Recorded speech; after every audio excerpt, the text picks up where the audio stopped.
Well, did you study acting, or like you are so fucking good at every character? I mean, you don't have.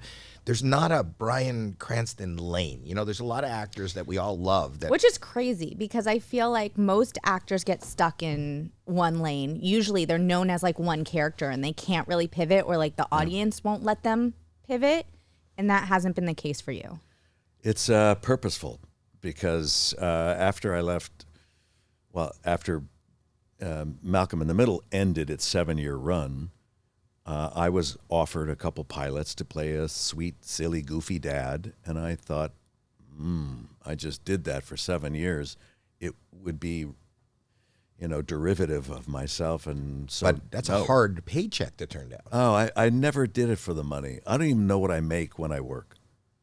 I honestly don't. I'll just tell you, this podcast, we're paying you nothing. Did you not know that? I think we still have a Taco Bell gift card in the back. It doesn't. If you want one. That's something. Mm-hmm. I don't know. But you are a responsible husband and father. Yes, I am. And homeowner. So you would say no to work, regardless of how much it was. If somebody's offering you, you knew that you were getting paid steadily. Right, but if you were on a network show for 7 years and you haven't saved enough money to sustain you for quite a while, you're spending too much.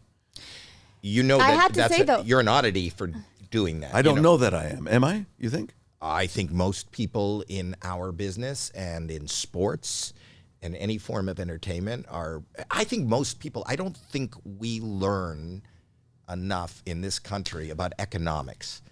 And I think when people think they have a check and they see something they want to buy, they buy it, and they don't know. I've always, from day one, had the fear that this is all going to go away tomorrow, and that every job is my last job. At this point, I don't care anymore. No. But I did you're talking about, how old were you at the end of Malcolm in the Middle? Oh, I was 47, 48. See, so when I started Malcolm, I was 40, and I think because of that, I had learned, okay, what's important to me? I have a wife, a child, a house. I have responsibilities, so I'm not going to spend anything. I was very frugal, and I saved it.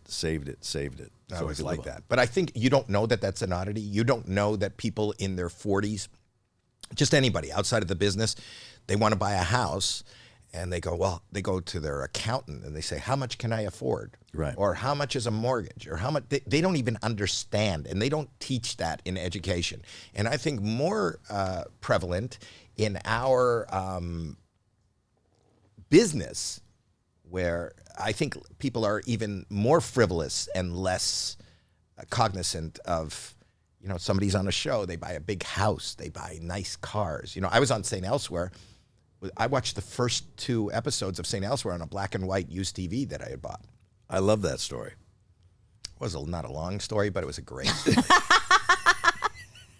I thought there might be something more to that. No, that's it.